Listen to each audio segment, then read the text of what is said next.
Hello students, very good morning.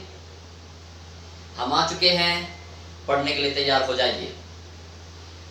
हमारे दो chapter वैद्युत क्षेत्र तथा वैद्युत विभव, जो किताब के अनुसार लेसन नंबर 1 और लेसन नंबर 2 है, उनकी थ्योरी खत्म हो चुकी है। अब हम उनके न्यूमेरिकल्स करेंगे। न्यूमेरिकल्स करने के लिए उनसे पहले उन पर अप्लाई होने वाले फार्मूलों को डिस्कस कर लेते हैं, जिसे हमने दिया है गोल्डन फार्मूले। हम गोल्डन फार्मूले लिखेंगे, उन्हें डिस्कस करेंगे और फिर उन्हें अप्लाई करके दिखाएंगे और हर फार्मूले पर 1 बाय 1 न्यूमेरिकल करते चले जाएंगे। आप इन गोल्डन फार्मूलों को एक नए पेज पर बहुत शानदार तरीके से नोट कीजिए और उन्हें याद कीजिए। अभी समय है जब हम कूल रहते हैं तो हम अच्छी तरह से तैयारी करते हैं, उसे समझ कर लिखते हैं। ठीक है, तो अब हमारे पास समय बहुत ज़्यादा नहीं है, क्योंकि कोर्स इतना है कि वो इतने आने वाले समय में बहुत अच्छी तरीके से पूरा नहीं हो पाता। इसलिए समय का इंतज़ार मत कीजिए, बिल्कुल भी मेरे साथ लगे रहिए। ठीक है, तो अब देखिए आगे बढ़ते हैं। सब बच्चे साथ के साथ तैयार करते रहेंगे। पहले वीडियो को, पूरी वीडियो को देखेंगे, समझेंगे। जब पूरी तरह समझ में आ जाए तभी उनके नोट्स उतारेंगे। ठीक है, समझना बहुत जरूरी है। तो हम स्टार्ट करते हैं गोल्डन फार्मूले। पहला फार्मूला क्या है? देखिए ये जी नंबर 1, जब किसी परमाणु या वस्तु की सामान्य अवस्था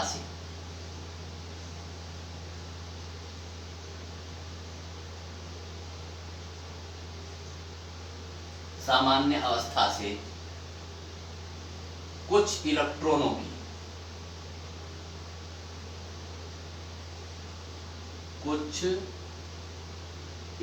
की कमी या अधिकता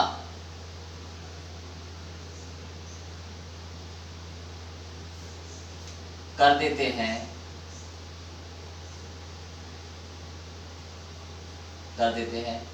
तो उस पर आवेश उत्पन्न हो जाता है।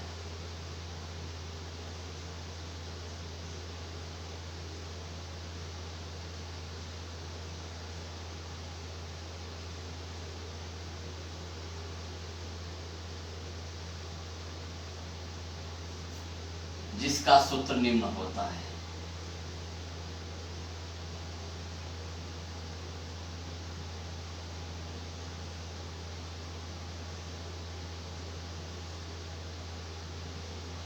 Q equal to N E. ठीक है, सूत्र वो साथ के साथ इसमें प्रकृति भी पूछेगा। तो ये जो n है, n क्या है? n जो ये क्या है? अधिकता या कमी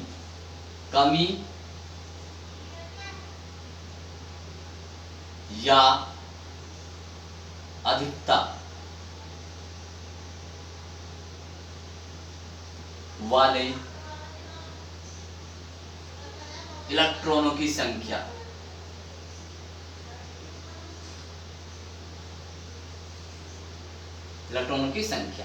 अधिकता के लिए क्या चिन्ह लगाएंगे? माइनस। जब सवाल में हमारा कमी शब्द आएगा तो यहाँ कैसा चिन्ह लगेगा? प्लस। जब अधिकता शब्द आएगा तो यहाँ कैसा लगेगा चिन्ह? माइनस। ये होगी प्रकृति। हर सवाल में ये पूछेगा कि उस पर उत्पन्न आवेश की मात्रा तथा प्रकृति बताइए। तो मात्रा के लिए तो आप n का मान रख देंगे, e का मान रख देंगे। e का मान हमेशा क्या रखेंगे? 1.6 इंटू 10⁻⁻19 कूलम। ठीक, तो देखिए, जैसे मैं थोड़ा सा एक एग्जांपल कर देता हूं। मान लो 500 इलेक्ट्रॉनों की कमी कर देता है, तो n की जगह क्या रख देंगे? 500। e का मान रख देंगे ये प्रकृति कैसे, कमी शब्द बोला मैंने तो साइन रख देंगे यहाँ पर प्लस। कंप्लीट सवाल हो गया। इस फॉर्मूले पर क्या कर देगा, m की वैल्यू दे देगा, e की वैल्यू दे देगा, q दे देगा। ठीक है, इसका अपोजिट भी कर सकता है, आवेश दे देगा, क्योंकि e तो नहीं पूछेगा, e तो फिक्स है 1.6 × 10⁻⁹।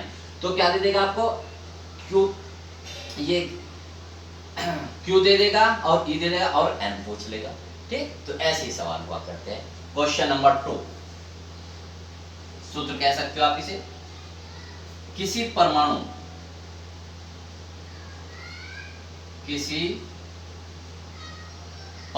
के नाभिक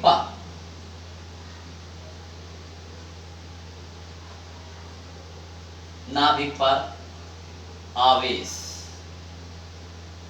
कितना होगा, Q = ZE, जहां Z क्या है, नाभिक में प्रोटॉनों की संख्या।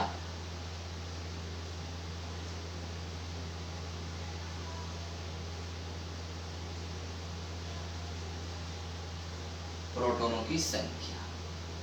ठीक है, ये कैसे पता चलेगा कितनी है, वो देगा कोई एलिमेंट, कोई तत्व, जैसे ये दे देगा 11Na23 के नाभिक पर आवेश की मात्रा बताइए। तो जो ये लिखा रहता है ये क्या होता है, जेड पर प्रोटॉनों की संख्या। क्यों, आपने देखा जब हम केमिस्ट्री में किसी उसका एलिमेंट पढ़ते तो यहाँ जेड लिखते हैं, ये उसका एलिमेंट होगा और यहाँ उसका एक्स। भाई यहाँ उसमें क्या हो, जेड जिसे हम परमाणु क्रमांक भी कहते हैं या प्रोटॉनों की संख्या, यहाँ एक्स यानी कि उस तत्व का संकेत और ये ए क्या होगा, परमाणु भार। तो आपको सिर्फ इस पे ध्यान देना है कि ये जो नीचे लिखा हो क्या है वो यहाँ रख देंगे, चिन्ह हमेशा प्लस आएगा क्योंकि प्रोटॉनों पर कैसा हो सकता है, प्लस ई, और ई की वैल्यू आप रख देंगे। ठीक है, तो ये इस तरह से ये सवाल हो गया। नेक्स्ट देखिए,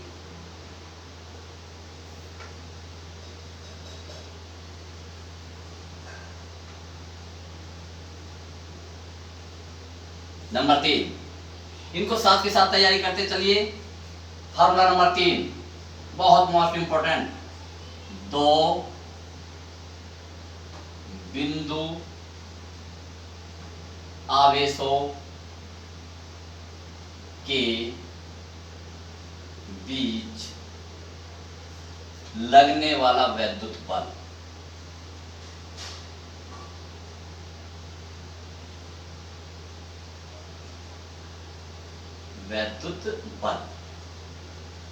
किसके अनुसार लगता है, कूलाम के नियम अनुसार। कूलाम नहीं बताया था, लिख भी सकते हो आप, कूलाम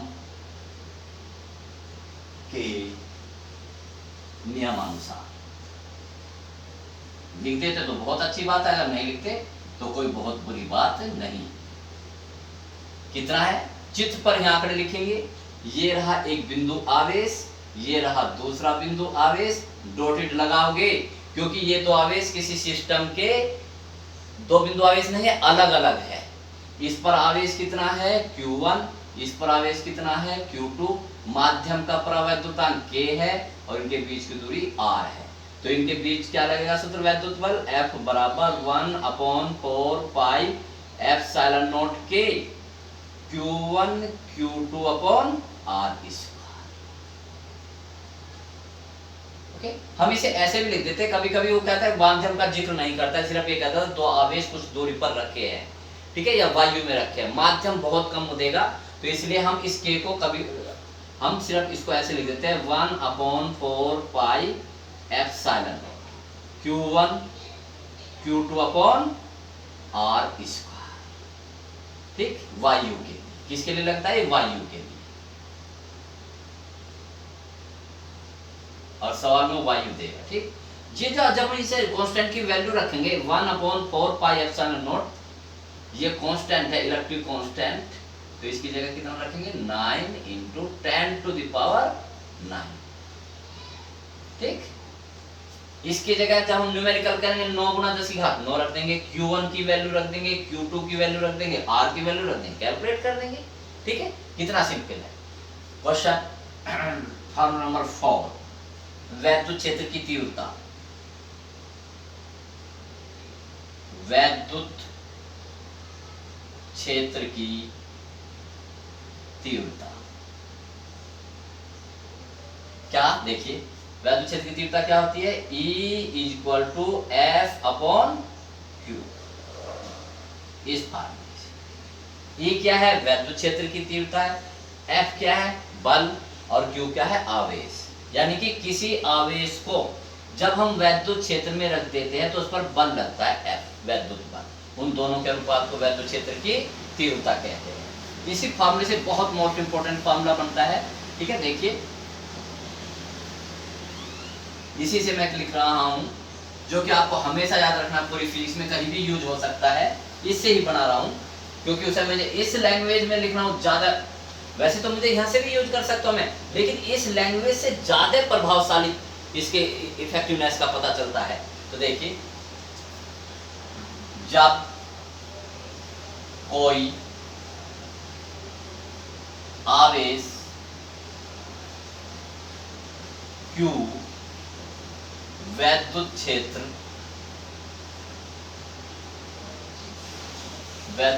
E में रखा होता है,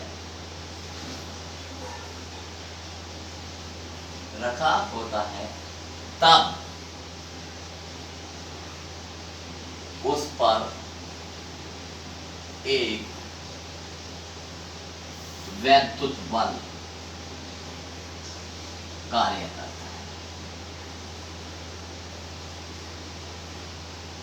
करता है, जिसका सूत्र निम्न होता है। बहुत मोस्ट इंपोर्टेंट, जिसका सूत्र निम्न होता है।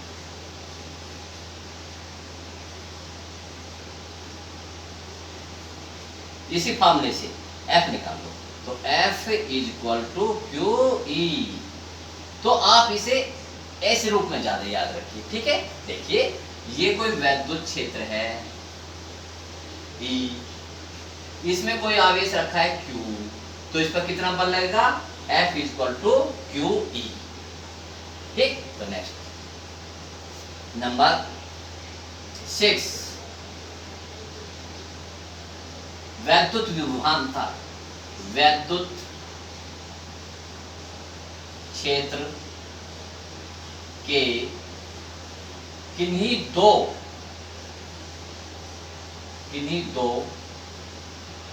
बिंदुओं के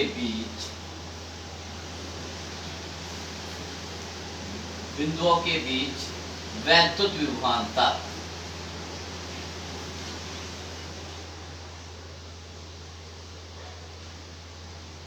ठीक है। देखिए, समझिए से, ये वैद्युत क्षेत्र है E, इसमें एक बिंदु ये है, एक बिंदु ये, इसे नाम दे दिया मैंने A, इसे दे दिया B। इस पर वैद्युत विभव कितना है, VA, और इस पर वैद्युत विभव VB। तो इन दोनों बिंदुओं के बीच विभवांतर कैसे निकालेंगे, VA minus VB is equal to WAB upon Q,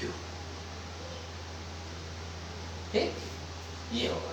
तो दो बिंदुओं के बीच WAB क्या है, इस आवेश Q को इस बिंदु से इस बिंदु तक ले जाने में क्या गया, कार्य, ठीक। जैसे मैंने ये लिखा था, इसका भी एक दूसरा रूप है, यही नंबर 6, 7, बहुत मोस्ट इंपोर्टेंट, बहुत ही मोस्ट इंपोर्टेंट। देखिए, जब किसी आवेश Q को वैद्युत क्षेत्र E में, वैद्युत क्षेत्र में एक बिंदु A से दूसरे बिंदु B तक ले जाने में क्या गया कार्य, ले जाने में किया गया कार्य, ठीक है। यानी कि जब आवेश हो, मेरे हाथ में ये आवेश है, मुझे इस आवेश को बिंदु A से B तक ले जाने में किया गया कार्य, तो देखिए इसे मैं ऐसे लिखूंगा, WAB इसी फार्मूले से ये जो विभवांतर इसके इसकी गुणा हो जाएगी। लेकिन एक बात का ध्यान रखना आपको, जब अंतर लेते हैं तो हमेशा अंतिम में से प्रारंभिक घटाते हैं। जब मैं यहां से इस आवेश को यहां से यहां ले गया तो ये तो हुआ प्रारंभिक और ये हुआ अंतिम, तो जब अंतर लेंगे तो इसमें से ये घटाएंगे। तो जैसे ये, तो इसमें ये ए प्रारंभिक बिंदु है और बी अंतिम बिंदु, तो मैं विभवांतर क्या लिखूंगा, V B minus V A. इस बात का विशेष ध्यान रखेंगे। और देखो बहुत अच्छी तरह समझिए, अगर मैं इसे लिखता डब्ल्यू बी ए, यानी कि बिंदु बी से ए तक ले जाने में क्या गया कार्य आवेश क्यू को, तो अब ए पहले आएगा, V A minus V B. इस बात को आप ध्यान रखेंगे, बहुत मोस्ट इंपॉर्टेंट। ठीक, अब देखिए इससे भी ज्यादा बहुत मोस्ट इंपॉर्टेंट फार्मूले, इन फार्मूलों को लिखने का एक ही तरीका इसलिए मैं लगता हूँ, इसलिए मैंने गॉर्डन फार्मूले नाम दिया है इनका, कि करवाए तो मैंने वहां भी हल है, लेकिन आपको इस तरह से एनालिसिस करके पढ़ेंगे तो तैयार भी होंगे और इन पर जो न्यूमेरिकल होंगे वे बहुत अच्छी तरह से आप टैकल भी कर सकते हैं। देखिए हर पॉइंट को मैं लिख दूंगा, इसलिए आप इन्हें बहुत अच्छी तरह से उतारते रहिए और याद करते रहिए। अब आपके पास समय नहीं है।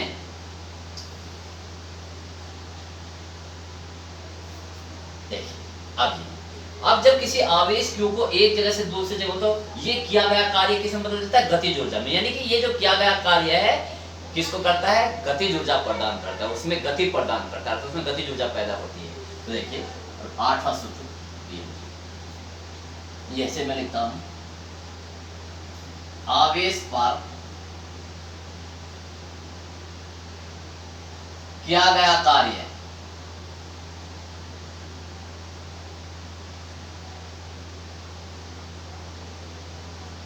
आवेश पर किया गया कार्य उसमें गति उत्पन्न करता है, गति उत्पन्न करता है।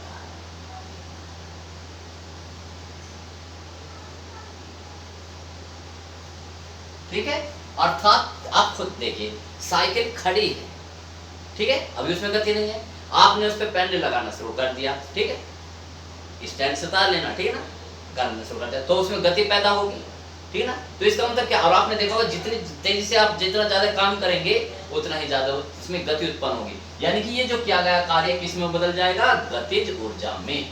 अर्थात किया गया कार्य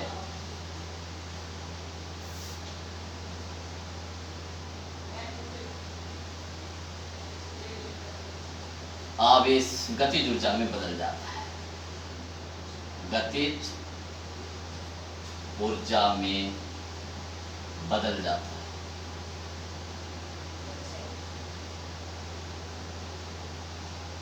ठीक है, तो लीजिए ये जो कार्य है किसमें बदल जाएगा, गतिज ऊर्जा, और कार्य की ये सूत्र क्या है, क्यू वी। अब मैं ये विभवांतर के बराबर क्यू वी, ये जो v है ना, ये विभव नहीं है, मैंने इस विभवांतर को नोटेशन के रूप में v लिख दिया है, अब भी यही विभवांतर ही विभव। ठीक है, ये देखिए तो यही है। देखिए आप एक बात बताइए, इलेक्ट्रॉन है, हमने उसे देखा भी नहीं, फिर भी हम उसकी गतिज ऊर्जा कैसे कैलकुलेट करते हैं। ठीक है भाई, Q की वैल्यू रख देंगे और उसे 100, 1 लाख, 2 लाख का क्या दे देंगे, विभवांतर दे देंगे, तो बड़ी तेजी से क्या हो जाएगा, गतिमान हो जाएगा। ऐसे तो K बराबर Q, इस फार्मूले को याद रखिए। अब कितना जवाब देने देखा होगा, जब उसमें गतिज ऊर्जा उत्पन्न होगी, हमने उसमें गतिज ऊर्जा तो निकाल ली, ठीक है ना, लेकिन हमने क्या निकाला, उसका वेग वो निकालना थे, तो हम लिख देते हैं, यदि आवेश पूरा लिख देता हूं मैं, यदि आवेशित कण Q का द्रव्यमान m है, द्रव्यमान m है,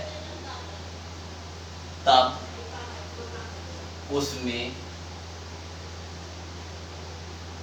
उत्पन्न वेग, बहुत ही मोस्ट इंपॉर्टेंट, उत्पन्न वेग भाई। ठीक है, किस आप बताओ इसमें किसमें छिपा, K बराबर 1/2 mv², तो यहाँ रख दीजिए 1/2 mv², ये वेग हो गया और ये QV है ही, तो हमें क्या निकालना, v² कितना होगा, Q, ये 2 इधर आ जाएगा, 2QV, m नीचे चला जाएगा, तो V बराबर क्या आ जाएगा, √2qvm। ये कई बार विकल्प में पूछा है। ठीक है, इलेक्ट्रॉन है तो इलेक्ट्रॉन का आवेश रख देंगे, ये बहुत ही मोस्ट इंपॉर्टेंट है। ठीक, तो इस बात का आप ध्यान रखें। मैंने पहले ही बता दिया, मैं फार्मूलों को इस तरह से डिस्कस करता चला जाऊंगा कि आप उनसे विकल्प भी कर सकते हैं। विकल्प कितने नंबर के आएंगे? 6 नंबर के आएंगे और उसमें नंबर भी नहीं कटते। ओके, तो नेक्स्ट सूत्र देखिए।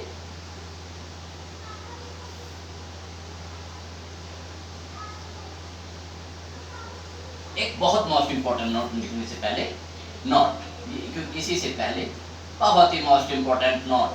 जब देखिए बहुत सिंपल सा नोट्स, मेरे नोट्स डॉलर से भी ज्यादा मोस्ट इंपॉर्टेंट है। मेरे नोट्स क्या है? डॉलर से भी ज्यादा इंपॉर्टेंट। तो देखिए के का मतलब किलो, के को क्या बोलते हैं? किलो। इसका मतलब जब भी आएगा तो उसकी जगह रखेंगे 10⁻3। एंगस्ट्रॉम, इसकी जगह क्या रखेंगे? 10⁻−10 मीटर। माइक्रोन, इसकी जगह रखेंगे 10⁻−6 मीटर। कुछ भी है, बस माइक्रो का मतलब, ये तो संकेत है। माइक्रो का मतलब कितना होता है? 10⁻6। आपसे पूछे कि माइक्रो किस भौतिक राशि का मात्रक है? माइक्रो किस, ये तो एक संकेत है जिसका मान कितना होता है? 10⁻6।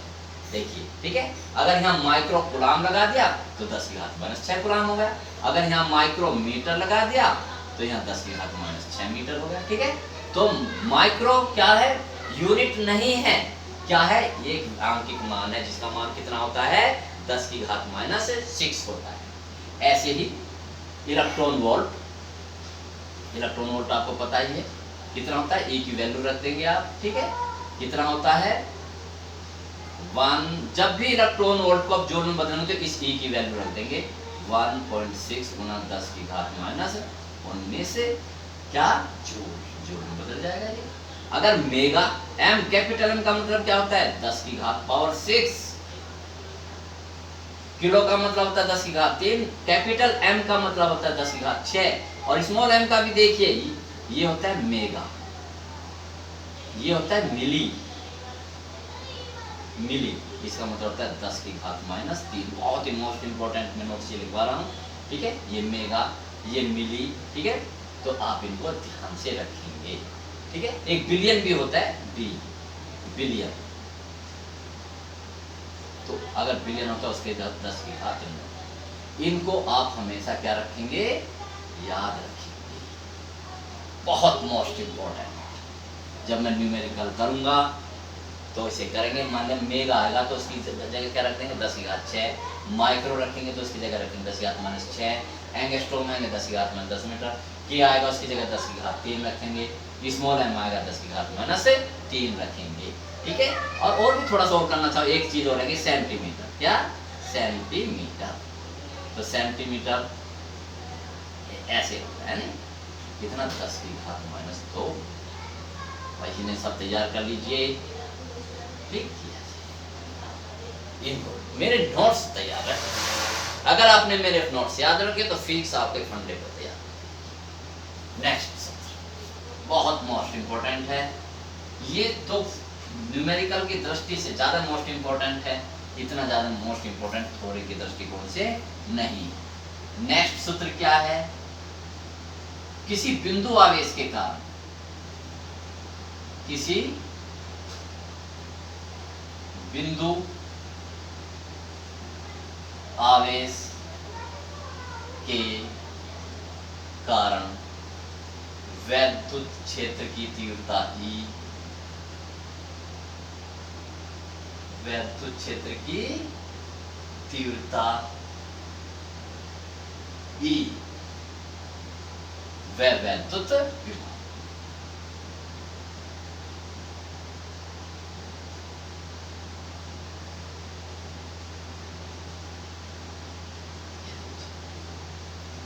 देखिए देखिए, ये रहा बिंदु आवेश। क्या है? बिंदु आवेश। ध्यान रखना, बिंदु आवेश क्यों? इससे r दूरी पर, यहाँ पर ये r दूरी है। कितना वैद्युत क्षेत्र उत्पन्न होगा तीव्रता के रूप में? वैद्युत क्षेत्र की तीव्रता कितनी उत्पन्न होगी? E equal to 1/4 pi epsilon nought Q upon R square. यहाँ पर K लगाओ या ना। वैद्युत विभव कितना उत्पन्न होगा? ये जो वैद्युत विभव जिसे हम किसे डिनोट करेंगे? V से। V equal to 1/4 pi epsilon nought Q upon R। तो जब किसी सवाल में न्यूमेरिकल में वैद्युत क्षेत्र की तीव्रता पूछेगा तो ये सूत्र लगा दोगे, जब वैद्युत विभव पूछेगा तो ये सूत्र लगा दोगे। इन दोनों सूत्रों में क्या डिफरेंस है? केवल एक डिफरेंस है, यहाँ r की घात 2 है और यहाँ r की घात 1 है। अब इस पर विकल्प क्या क्वेश्चन कैसे दे सकता है? बस किसी बिंदु आवेश के कारण वैद्युत क्षेत्र की तीव्रता निर्भर करती है E समानुपाती 1/r स्क्वायर, और जबकि वैद्युत विभव कितना होता है? V समानुपाती 1/r। साथ ही साथ विकल्प भी तैयार होते जा रहे हैं। ये न्यूमेरिकल्स के लिए और ये किसके लिए? विकल्प के। आगे बढ़ते हैं 10th 10वां देखिए 10वां सूत्र। ये बिंदु आवेश के कारण है वैद्युत क्षेत्र की तीव्रता। ठीक, अब हम पढ़ते हैं वैद्युत द्विध्रुव।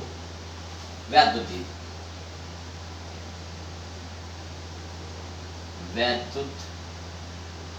द्विध्रुव आघूर्ण। जब हम इस पे न्यूमेरिकल करेंगे वैद्युत द्विध्रुव आघूर्ण पर, चित्र बना लेते हैं। वैद्युत द्विध्रुव आघूर्ण ये रहा, वैद्युत द्विध्रुव आघूर्ण के सामने बना लीजिए, ये रहा वैद्युत द्विध्रुव आघूर्ण, ये लीजिए। आप एक बात देखें, यहाँ में डॉटेड लगाया, मैंने कंटिन्यूअस लगाया, इसका मतलब ये जो माइनस क्यू आवेश और प्लस क्यू आवेश है ये एक अलग अलग नहीं है, ये एक ही निकाय के दो आवेश है। अगर मैं यहाँ डॉट लगाता तो ये दोनों आवेश अलग अलग थे। तो बहुत बारीकी से पढ़ा रहा हूँ, बहुत अच्छी तरह से समझ के चलिए। ठीक, इनके बीच की दूरी हम क्या लेंगे? r लेंगे जब हम न्यूमेरिकल करेंगे। मत भी लीजिए तो देखिए, तो वैद्युत द्विध्रुव आघूर्ण क्या होगा जिसे हम P से डिनोट करेंगे? कोई सा एक आवेश ले लीजिए गुना उनके बीच की दूरी, उनके बीच की दूरी देख लीजिए। बस वैल्यू रख देंगे, नोटेशन ना दे इसे। जैसे मैंने जब डेरिवेशन कहा था 2l लिया था, यहाँ लेने की जरूरत नहीं, उसमें गलती होने की संभावना रहती है, दूरी डबल हो जाती है, बच्चे इस पर ध्यान नहीं देते। ये तो रहा इस पर किसका भाई? न्यूमेरिकल्स के लिए। अब विकल्प कैसे दे सकता है? देखो कितना आसान है। बताओ किसी वैद्युत द्विध्रुव का नेट आवेश कितना होता है? ये माइनस क्यू है, ये प्लस क्यू, दोनों बराबर है, तो नेट आवेश कितना होगा? 0। तो जो विकल्प 0 होगा उस पर टिक लगा देंगे। कितना गुणा? इस वैद्युत द्विध्रुव की राशि कैसी राशि है? सदिश राशि है। इसकी दिशा किधर से किधर होती है? माइनस क्यू से प्लस क्यू की ओर। बहुत बार पूछा गया है। वैद्युत द्विध्रुव आघूर्ण एक सदिश राशि है जिसकी दिशा होती है ऋण आवेश से धन आवेश की ओर। ये इससे विकल्प तैयार हो गया। ठीक, अब इस नेक्स्ट क्वेश्चन देखिए, नेक्स्ट सूत्र। सूत्र को ऐसे याद किया जाता है, उसका वास्तविक रूप समझ के, रटना नहीं है, फिजिक्स को समझना है।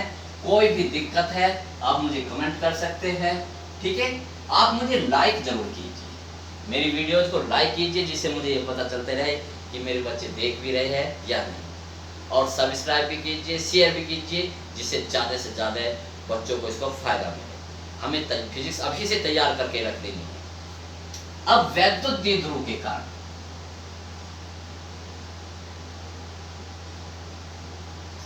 वैद्युत द्विध्रुव के कारण वैद्युत क्षेत्र की तीव्रता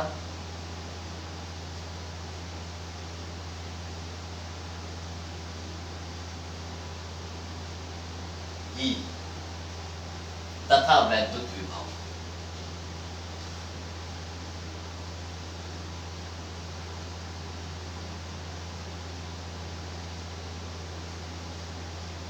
पूरा देखिए कितने शानदार तरीके से कराता हूं। ये रहा आपका वैद्युत द्विध्रुव, ये माइनस क्यू और ये प्लस क्यू, ये इसका अक्ष है। क्या है इसका? अक्ष। और ये इसका क्या है? निरक्ष। ये है निरक्ष या लंब हाथ। ओके, ये इसका मिड पॉइंट है, मिड पॉइंट से दूरी नापेंगे, ये आर है, और इसे चलो मैं अक्ष ऊपर लिख देता हूँ, ये क्या है, अक्षीय स्थिति, और यहाँ से दूरी कितनी है इसकी, आर, इस बिंदु पे, ओके।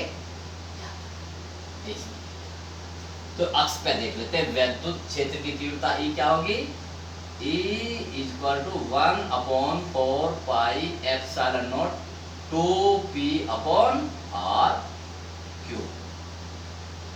यहाँ पर वैद्युत विभव कितना होगा, क्योंकि जो यहाँ पर वैद्युत क्षेत्र उत्पन्न होगा उसे हम दो भौतिक राशियों से नापते हैं, E से और V से, इसलिए मैं दोनों फॉर्मूले मैंने करवाए हैं, और इसे हम 1/4 pi epsilon nought p upon r square, ठीक। ऐसे यहाँ देखिए निरक्ष पर कितना होगा, E equal to 1/4 pi epsilon nought p upon r cube,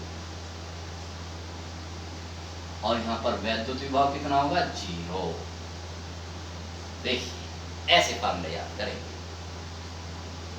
विकल्प के लिए आप देख रहे होंगे, एक चीज तो और देखिए, जितने भी ये वैद्युत द्विध्रुव के फार्मूले हैं उनमें आवेश नहीं आ रहा, क्या है, वैद्युत द्विध्रुव P है, यहाँ भी P है, यहाँ भी P है।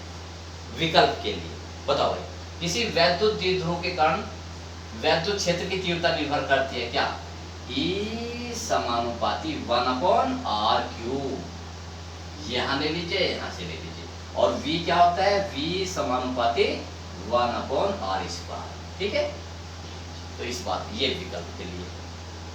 और थोड़ी सी बहुत अच्छी बात बताता हूं, अगर आवेश एक है, इसके कारण E कितना आया था, मैंने लिखा था 1/4 pi epsilon nought q upon r square, और V कितना था 1/4 pi epsilon nought q upon r। अब देखिए जब भी हम पढ़ते तो जितना एनालिटिकल करके पढ़ेंगे, डिस्कस करके पढ़ेंगे, उतना ही हमें फायदा मिला। आप कितनी ही कोचिंग कर लीजिए, कोटा चले जाइए, आकाश इंस्टीट्यूट में चले जाइए, फिटजी में चले जाइए, लेकिन जब तक खुद एनालिटिकल नहीं होगे, जब तक खुद कैलकुलेटेड नहीं होगे, ठीक है, तब तक आप किसी भी कंपटीशन को बीट नहीं कर सकते। ये मेरा अपना अनुभव है, 2 बार IAS के इंटरव्यू तक पहुंचा without coaching, without any help, खुद अपना एक स्टैंडर्ड बना करके, ठीक है। तो देखिए अब जैसे मैं पढ़ता हूँ वैसे पढ़िए। बताओ एक बिंदु आवेश है, एक है, तो यहाँ E में कितने घात है, 2। एक आवेश है तो V पे भी पावर कितनी है, 1। याद रखेंगे, E पे एक घात ज्यादा होती है, एक आवेश है तो घात कितनी है, 2। V पे बराबर होती है, एक ही आवेश है तो घात भी एक ही होगी। यहाँ देख लीजिए, देखो वैद्युत द्विध्रुव के कारण देखिए, वैद्युत द्विध्रुव पे कितना आवेश है, 2, तो एक फालतू, E पे तो 3 होगी, देखा, और यहाँ पर 2 है तो 2। तो कहने का मतलब ये है कि E पर एक घात ज्यादा होती है और V पर उतनी ही घात होती है जितने बिंदु आवेश के कारण होते हैं। ये फंडे अच्छी तरह याद कर लीजिए, इन फंडों से हम अभी कभी फिजिक्स से बोलते हैं। नेक्स्ट,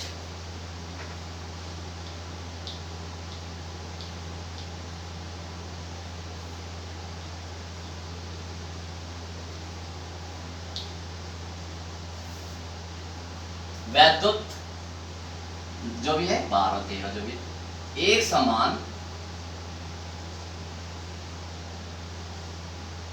वैद्युत क्षेत्र E में थीटा कोण पर रखे वैद्युत द्विध्रुव पर लगने वाला बल आघूर्ण, लगने वाला बल आघूर्ण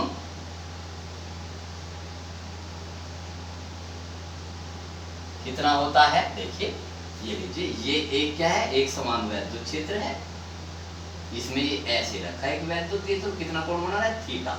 तो इस पे कितना बल आघूर्ण लगेगा, जब किसी वस्तु पर बल आघूर्ण लगता है तो उसमें चलने की प्रवृत्ति नहीं होती, उसमें घूमने की प्रवृत्ति होती है, इसलिए हम उसे क्या कहते हैं, बल आघूर्ण। आघूर्ण का मतलब घूमना।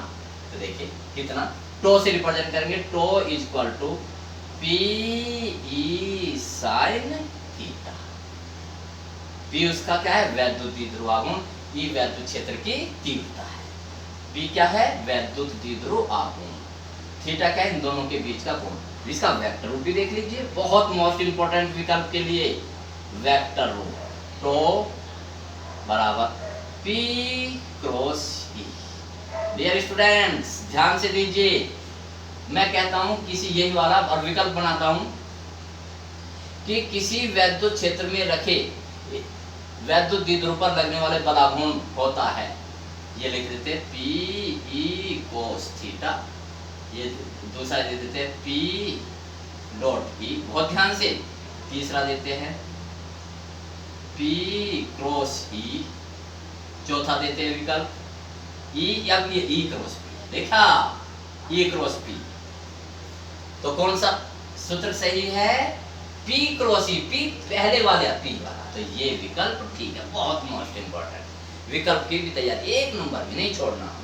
ओके, तो ये सब अब इस पर छोटे छोटे क्वेश्चन कैसे आते हैं, बहुत ही मोस्ट इंपॉर्टेंट। भाई आप क्या बताओ, थीटा का मान दे देगा, ठीक है, थीटा का मान कुछ भी दे देगा वो, तो वो पी का तो कहते हैं एक वैद्युत द्विध्रुव आघूर्ण पी वाले एक समान वैद्युत क्षेत्र ई में रखा है, कितने कोण पे रखा है, 30 पे रखा है, तो साइन 30 की वैल्यू रख देंगे, 45 पे रखा है 45 की वैल्यू रख देंगे, 90 के रखे वैल्यू। लेकिन उन उसमें लगता है कि अधिकतम बलाघूर्ण किस स्थिति में लगता है, अधिकतम बलाघूर्ण किस स्थिति में लगता है, और 3 स्थिति बहुत मोस्ट इंपॉर्टेंट होती है, एक तो लंबवत, एक समांतर और एक स्थायी अवस्था। मैं डिस्कस करता हूं इनको, देखिए स्पेशल स्थिति, इसकी स्पेशल स्थिति क्या है देखता हूं, ठीक है, ओके।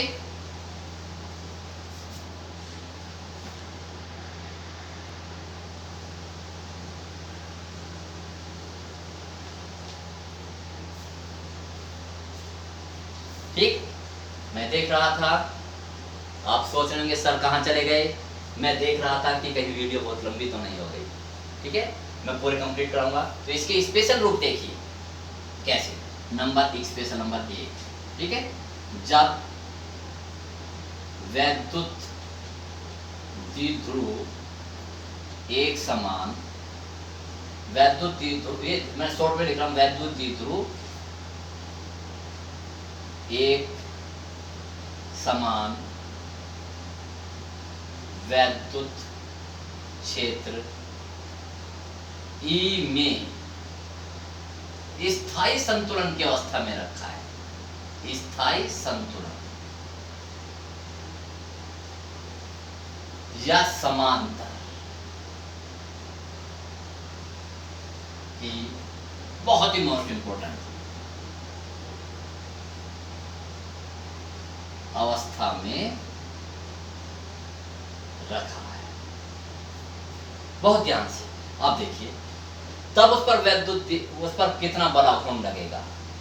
अब इसमें हमें उसका तो पता नहीं चल रहा थीटा कितना रखे हम, तो इसीलिए जब स्थायी संतुलन है या समांतर शब्द है, तब थीटा का मान क्या होगा, 0, बस ये याद रखिए, जब थीटा बराबर 0 तो रख दीजिए, तो टो बराबर क्या होगा, वैद्युत द्विध्रुव आघूर्ण पर लगने वाला बलाघूर्ण, मैं पूरा लिख देता हूं, तब बलाघूर्ण कितना होगा, ये पेपर में आएगा, तो टो बराबर पी ई साइन 0, तो टो बराबर 0। बस क्वेश्चन इतना ही आएगा एक नंबर में, कैसे कि जब कोई वैद्युत द्विध्रुव एक समान वैद्युत क्षेत्र ई में स्थायी संतुलन, एक सब कहेगा, या तो कहेगा स्थायी संतुलन या कहेगा समांतर अवस्था में रखा है, तब उस पर लगने वाले बलाघूर्ण का मान लिखिए। तो बिल्कुल जस्ट ऐसे लिखेंगे, पहले फार्मूला लिख देंगे और फिर इसका बिल्कुल आप जो क्यों कर दीजिए, कुछ भी मत कीजिए, बस जैसे मैंने लिखा बिल्कुल ऐसे कर दीजिए, पूरा एक नंबर, बहुत मोस्ट इंपोर्टेंट। दूसरा स्पेशल केस देखिए, नंबर दूसरा, जब वैद्युत द्विध्रुव एक समान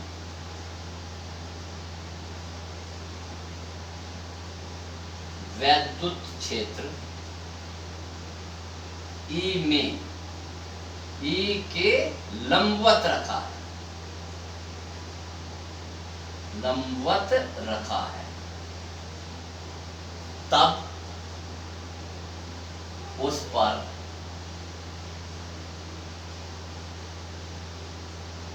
लगने वाला बल आघूर्ण अधिकतम होगा।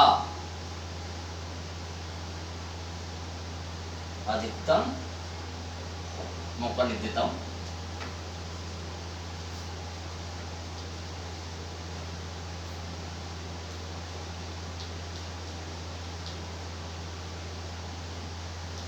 इस अवस्था में लंबवत का मतलब क्या है, थीटा बराबर 90, और टोटल बल आघूर्ण क्या होगा, अधिकतम बल आघूर्ण लगेगा। मैं लिख भी देता हूं, अधिकतम बल आघूर्ण।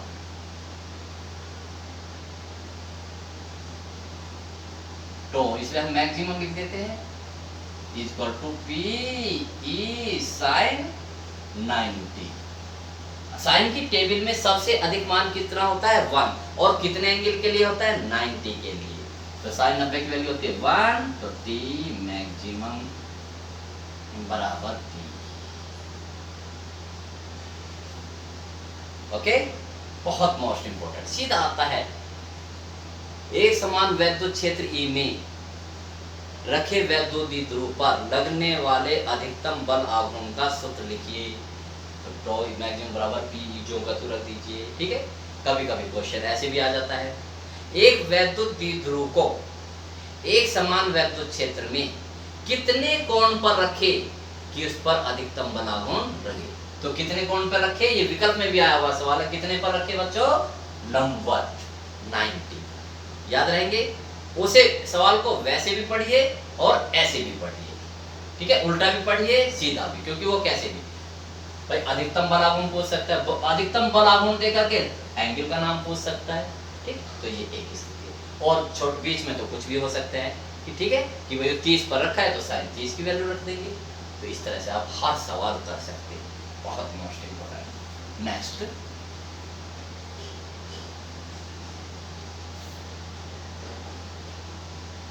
महसूस कर रहे होंगे, अगर आप बहुत ध्यान पूर्वक पढ़ रहे होंगे तो देखो मेरी पढ़ाई में एक गहराई होगी। ठीक है, एक डीपली होंगी, एक यूनिकनेस होगी। तो देखिए उसमें नेक्स्ट, एक समान वैद्युत क्षेत्र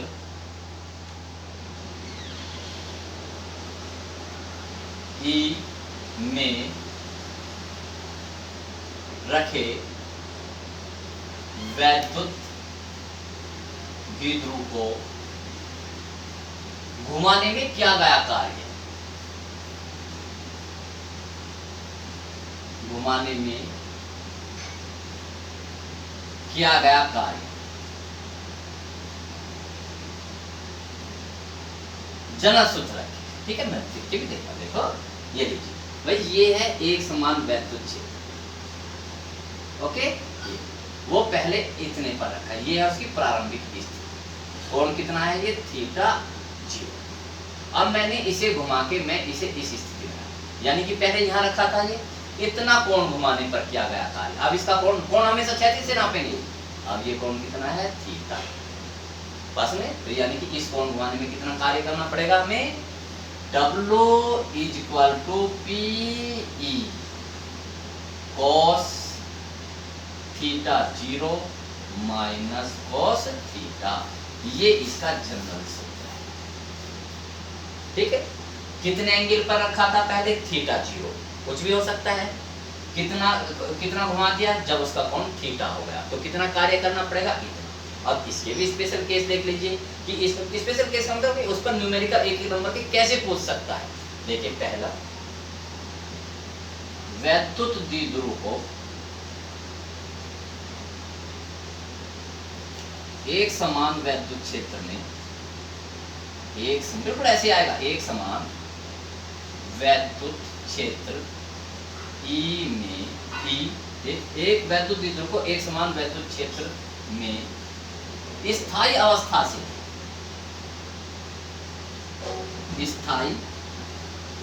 अवस्था से, भाई वो साम्य अवस्था भी कह सकता है, स्थायी को क्या भी कह सकता है, साम्य से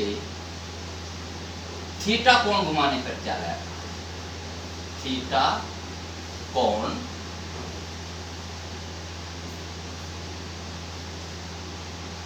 घुमाने पर किया गया कार्य।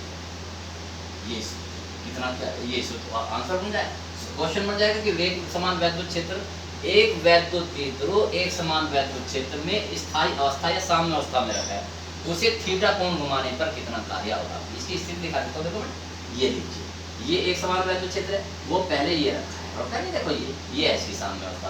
अब थीटा 0 कितना है शुरू में, भाई ये जो कोण है किस किस के बीच का है, E और P के बीच का कोण, ठीक है, E और P के बीच का कोण, ये माइनस क्यू है और ये प्लस क्यू है। देखो तो P की दिशा क्या होगी, माइनस क्यू से प्लस क्यू की ओर, ये P की दिशा होगी, और A की दिशा इधर की ओर, दोनों की दिशा इधर की ओर है, तो इनके बीच का कोण कितना हुआ, थीटा बराबर 0। तो रखिए, अर्थात प्रारंभिक कोण जिसे हम थीटा 0 से रिप्रेजेंट करते हैं 0, जब वो स्थायी अवस्था में या संतुलन अवस्था में, तो प्रारंभिक कोण कितना होता है, 0।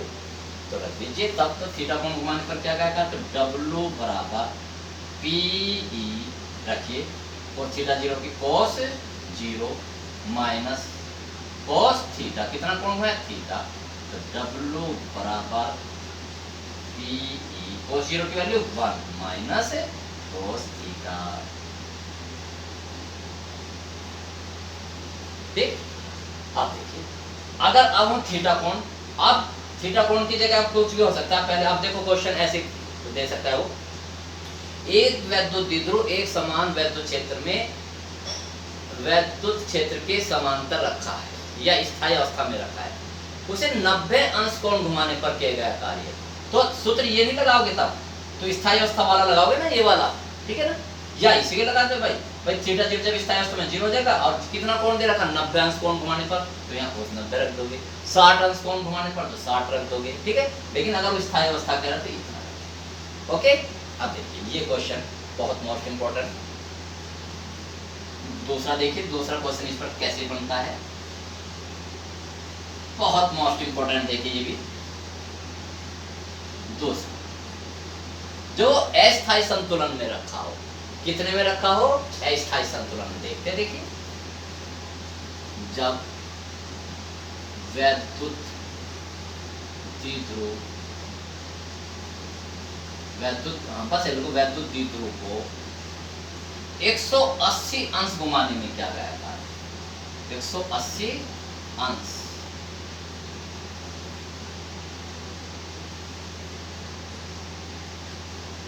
घुमाने में क्या गया था, तो कितना, W बराबर PE, कहां से, स्थायी अवस्था से घुमाते हैं उसे हमेशा, है ना, जब उसने केवल एक एंगल दे रखा हो तो cos थीटा 0 को हमेशा 0 लेते हैं, तो cos 0 माइनस cos 180, भाई अगर वो कहता है 180 तो इसका मतलब 0 से 180 अंश को कोण घुमाने पर क्या गया था, तो थीटा 0 तो 0 हो जाएगा, और इस थीटा की जगह रख देंगे 180 वैल्यू होगी, तो W बराबर PE cos 0 की वैल्यू 1 और cos 180 की वैल्यू कितनी होती है, -1, माइनस तो ये है और ये -1, बहुत ही मोस्ट इंपोर्टेंट, तो W बराबर कितना होगा, PE 1 प्लस 1 हो जाएगा, ये प्लस का हो जाएगा, तो W बराबर कितना हो जाएगा, 2PE। इस तरह से आप सवाल, इस तरह से सवाल हो जाएगा, ठीक है। नेक्स्ट, तो वैद्युत द्विध्रुव को एक समान घुमाने पर किए गए कार्य के जितने भी पॉसिबल सवाल थे मैंने डिस्कस कर लिए हैं, आप भी ऐसे डिस्कस करके पढ़ेंगे, और एक एक नंबर के क्वेश्चन बहुत आते हैं, उनको तैयार आप करेंगे। नेक्स्ट देखिए, वैद्युत स्थिति ऊर्जा, एक समान वैद्युत क्षेत्र E में थीटा कोण पर रखिए, थीटा कोण पर रखे वैद्युत द्विध्रुव की स्थितिज ऊर्जा, जिसे हम U से डिनोट करेंगे, U equal to minus P E cos theta. इसका हम वेक्टर रूप लिखेंगे,